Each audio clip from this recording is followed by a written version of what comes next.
జగన్ తాజాగా ఏదైతే తన ఈ బడ్జెట్కి సంబంధించి వివరించినటువంటి డీటెయిల్స్ మొత్తాన్ని సాక్షి ఒక 2 పేజీల కథనాన్ని ప్రొజెక్ట్ చేసుకొస్తే ఇప్పుడు వాళ్ళకున్నది ఆ పేపరే, దాంతోనే హైలైట్ చేసుకొచ్చినటువంటి పరిస్థితి. మొత్తం 3-4 పేజీలు జగన్ ఇచ్చినటువంటి లెక్కలనే వివరంగా తీసుకుని వచ్చారు. వైసీపీ హయాంలో సామాజిక న్యాయానికి పెద్దపీట వేసాం దగ్గర నుంచి బిగిన్ చేసి సూపర్ 6కి ఎగనామం పెట్టారు అంటూ ఒక ఫుల్ పేజీ కథనాల్ని ప్రొజెక్ట్ చేసుకొచ్చింది. అట్లాగే ఏదైతే వివిధ అంశాలు ఇందులో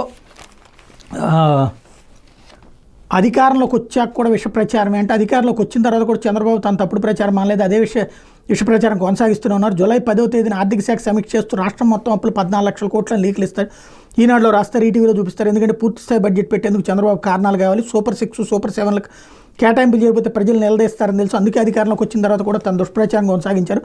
ఓ పద్ధతి ప్రకారం సూపర్ 6 సూపర్ 7లను తెరమరుగు చేసే కార్యక్రమం హామీలు ఇచ్చి ప్రజలతో ఓట్లు వేయించుకున్నారు.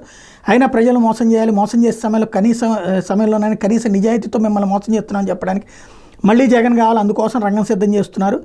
అసెంబ్లీలో ప్రవేశపెట్టిన బడ్జెట్ డాక్యుమెంట్లో రాష్ట్రానికి ఎంత అప్పులు ఉన్నాయో చూపించాలి, తప్పనిసరి. ఈ బడ్జెట్ డాక్యుమెంట్లో రాష్ట్రానికి ఎవరి హయాంలో ఎంత అప్పులు ఉన్నాయో స్పష్టంగా వాళ్లే పేర్కొన్నారు. 14-16 పేజీలు గమనిస్తే 2018-19 నాటికి అంటే చంద్రబాబు దిగిపోయిన నాటికి అప్పులు 2,57,509 కోట్లు.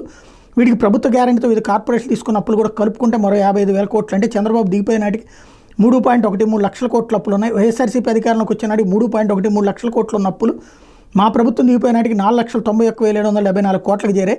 రాష్ట్ర ప్రభుత్వం గ్యారెంటీతో ఇది కార్పొరేషన్ తీసుకున్న అప్పులు మరో 1.54 లక్షల కోట్లు, రెండు కలిపితే 6.46 లక్షల కోట్లు. వివరాలను వాళ్లే స్పష్టం చేశారు.